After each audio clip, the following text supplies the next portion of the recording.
Innal aina la tadma, innal qalba la yahzan.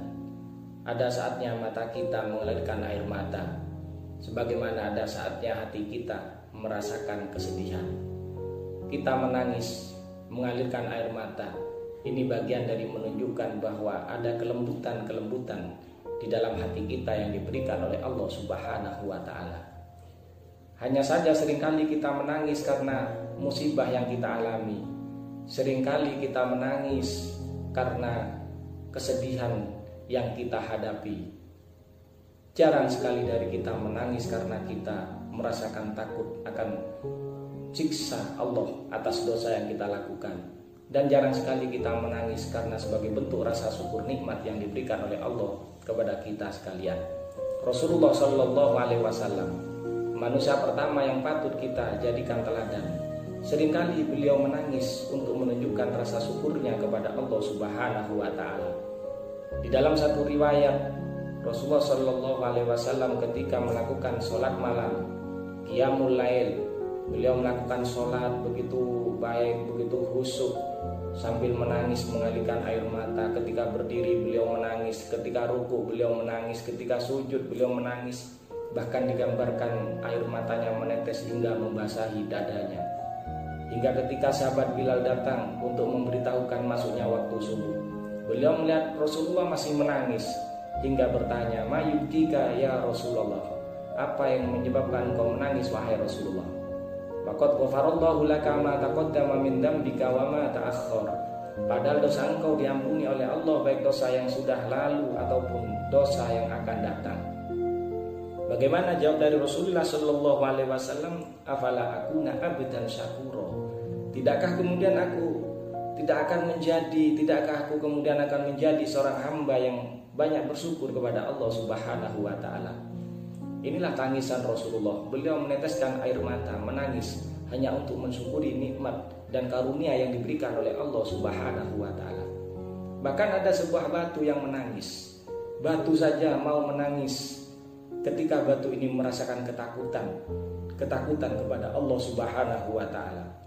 Kalau dongeng rakyat yang kita miliki di negeri Indonesia, tepatnya di Kalimantan, ada kisah batu menangis, di mana konon batu ini dulunya adalah seorang wanita yang cantik. Karena durhaka kepada seorang ibunya, hingga kemudian celaka karena mendurhakai seorang ibunya, kemudian Allah menjadikan perempuan ini sebongkah batu, kemudian menangis karena menyesal akan perbuatannya.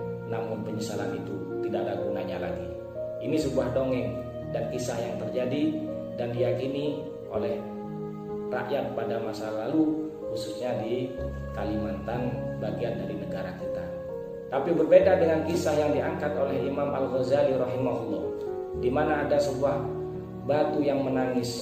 Diriwayatkan bahwa dulu di dalam karyanya Mukasyafatul Qulub Al-Muqarrib ila Hadrati Allamil Ghuyub, bahwasanya ada seorang nabi ketika berjalan, nabi ini kemudian bertemu dan melihat ada sebongkah batu yang mengalirkan air.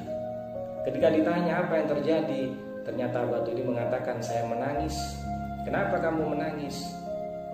Kemudian batu ini mengatakan, "Sejak aku mendengar apa yang disampaikan oleh Allah Subhanahu wa ta'ala, waquduhan nasu wal hijarah." Disampaikan di dalam Al-Quran firman Allah dalam surat Al-Baqarah bahwa kelak neraka yang menjadi tempat Allah menyiksa umat manusia yang menentang dan banyak berbuat dosa kepadanya, di mana neraka ini digambarkan waquduhan nasu wal hijarah, bahan bakar api neraka ternyata terbuat dari manusia dan bebatuan. Batu ini menangis karena takut dirinya menjadi bagian dari batu-batu yang dijadikan bahan bakar oleh Allah Subhanahu wa ta'ala kelak di nerakanya. Kemudian meminta kepada Nabi ini agar berkenan dimintakan kepada Allah agar batu ini tidak menjadi bagian dari batu-batu yang menjadi bahan bakar api neraka. Kemudian doa Nabi ini diterima dan disampaikan kepada batu tadi, "Sudah batu, kamu sudah ada jaminan dari Allah tidak akan menjadi bagian dari batu neraka."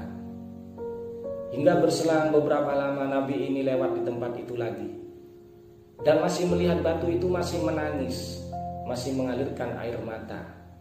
Maka kemudian Nabi ini masih bertanya, ini tangisan apa lagi?